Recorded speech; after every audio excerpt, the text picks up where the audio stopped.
Hello යාළුවනේ කොහොමද? අවුරුදු ගාණක් මහන්සි වෙලා වීඩියෝ හදලා යන තැන්වල වීඩියෝ දාලා ඒ දාපු YouTube channel එක දවසක නැති වෙනවා කියන්නේ හෙන දුකයි.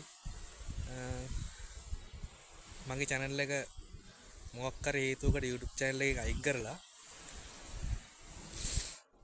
අයින් කරපු හේතුව නම් මොකක්ද කියලා දන්නේ නැහැ. channel එක අයින් කරට අවුලක් නෑ, මොකද මම ගිය හැමතැනම වීඩියෝ මන් ළඟ නෑ. ආයි ලංකාවේ හැමතැනම වගේ ගිය වීඩියෝ ආසාවෙන් දාලා ඒව මතක් වෙන්න ආයි බලන්නත් වීඩියෝ නෑ. YouTube channel එක නැති වුණාට පස්සේ මම YouTube එකට email එකක් දැම්මා. ඉල්ලලා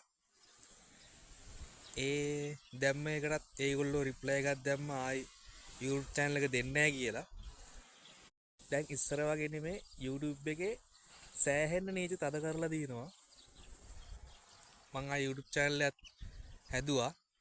ඒකේ හිටපු යාළුවෝ කවුද කෙන්ද මන්ද කියලා මන් දන්නේ නැහැ. මම YouTube channel එක මොනිටයිස් වෙලා දැන් මාස 2ක් විතර ඇති. මොනිටයිස් වෙන්න මම මහන්සිය ඔයගොල්ලන්ට කියන්න ඕනේ නැහැ. කොහොම වෙන්න දුකක්ද සබ්ලා හොයාගන්න ඔච්චයිම් ටික.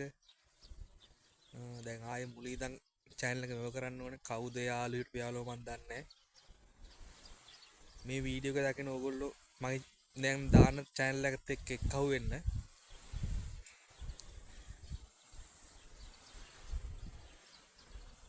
මොන වගේ හේතුවක් වුණාද කියලා මන් දන්නේ නැහැ channel එක නැති වෙන්න.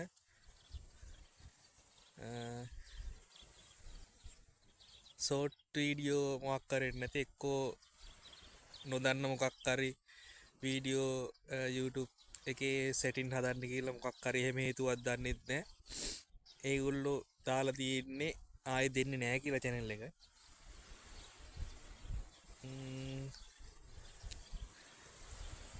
ඔයාලා හැමෝගෙම ඉල්ලන්නේ මං හදන channel එකත් එක්ක ආයෙ එක්කහුව වෙන්න. මොකද ආයි මුලින් ඉඳන් තමා channel එක ඔක්කොම ටික මට කරගන්න වෙන්නේ. එහෙනම් සුබ දවසක්.